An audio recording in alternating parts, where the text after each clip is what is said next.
I'm working though, so I'm not able to just go out and really see London. I think I'm going to go see a Shakespearean play this evening. Yeah. Yeah, I think we're going to do that. Sure, the Archandroid, it is a follow-up to Metropolis, Suite 104 The Chase.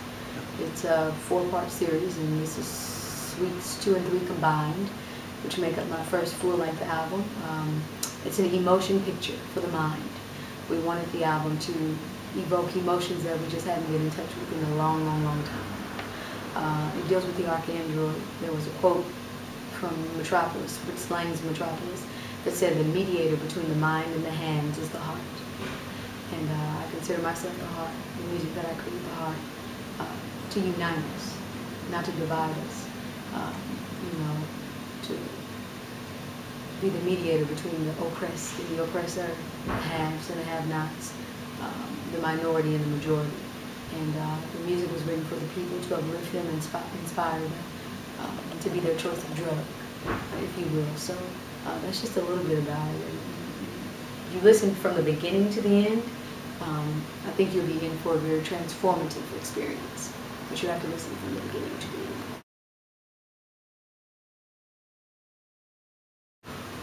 My inspiration, it comes from the people. You know, again, I come from a very working class family.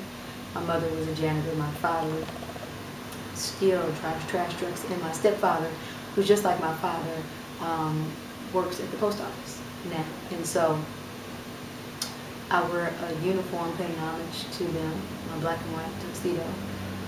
It's just really my responsibility to create music, or to create a different perspective. To give them a different perspective that motivates and inspires them, keeps them moving and encouraged. In terms of the eclecticism, you know, I have a very diverse palette. I mean, I'm growing up in the iPod generation, where if I put my iPod on shuffle, I can take a Jimi Hendrix and then Judy Garland next, or a Bach or Rachmaninoff and then James Brown. Like, that doesn't alert me. It actually is the element of surprise that I love about it. And that's why, you know, I guess we're just a lover of great music. We're not really into doing anything different for the sake of doing anything different. It's about creating great music, and there's a lot of great music that was made in the 50s and 60s and 70s and so forth that we pulled from and we felt was appropriate. Yeah. Long story. Yeah? Yeah, it's quite boring. But I studied at the American Musical and Dramatics Academy in New York. Yeah. And I enjoyed it there. But I wanted to create my own musical, so I left. I learned a lot, and I still have my books. But I'm a writer. I've been writing plays since I was 13 years old. I was in the Young Playwrights Roundtable, and so I've just kind of always had my way of wanting to develop my writing skills and create my own musicals. So I moved away to do that.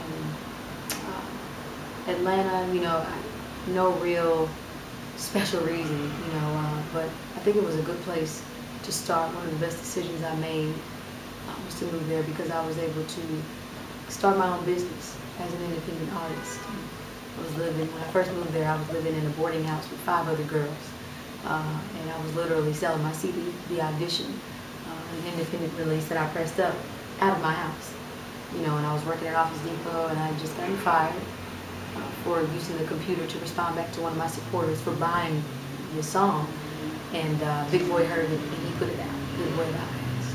So that's kind of how, you know, how this journey began on a higher level. Yeah, he's like family. You know, he understands the industry. There's so many highs and lows. You have to stay in the middle and balance, you know, tightrope through life. Very balanced in it all. And, you know, we've had off-the-record talks. And so it was just very appropriate for him to come, give his perspective on how to keep his balance. This is a partnership. I'm actually signed to the Wonderland Art Society, which is my own recording label. This is a partnership, very unique. And Sean Combs is a huge endorser and campaign, advisor to Wonderland. He believes in us creatively, and he doesn't have anything to do creatively with what it is that we put out. He supports it and wants people to know about it, and so that's how our relationship is.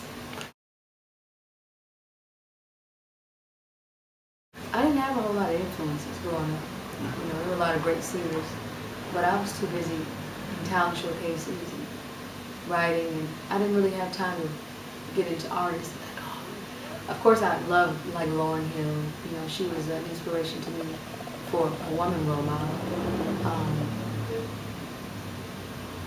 But I was in musical theater. I was always playing a character in James and the Giant Peach, or The Wiz, or Cinderella, or Little Shop of Horrors. I didn't really get into like artists like that until I said I wanted to be an artist. Then that's when I kind of did a little homework, a little research, and I started to get into a lot of artists.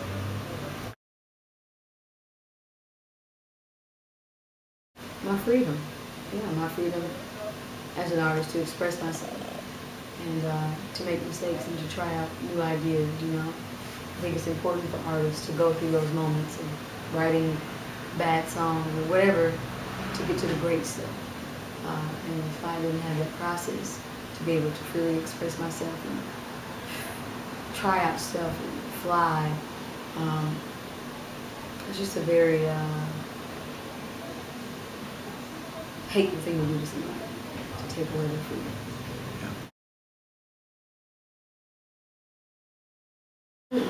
No, I don't get caught up in the whole accolades and I'm doing this so I can get this. No, I try to make sure it's quality, make sure the music is jamming, that people can really be inspired by it and believe in it, and that I'm moved by it, too.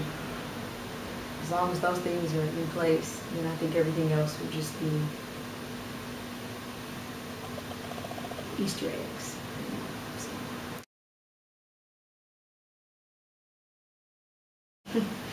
It depends on who the person is and where they're standing. They can expect to pick me up while I'm crowd surfing, or get water splashed on their head, or feel the Holy Ghost. I don't really know. I'm excited. I don't know what I'm going to do. I don't really choreograph too much of what you see live. I try to just really be very fearless on stage and create art, just try some stuff.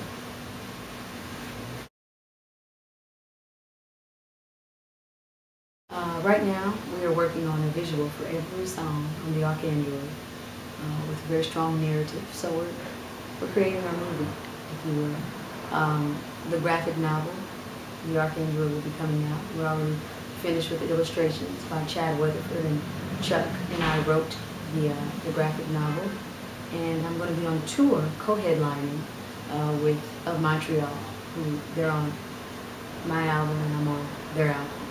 So I'm pretty busy with those three things, and there's some other things, but I think you need a surprise in your life. Keeping them close to your chest.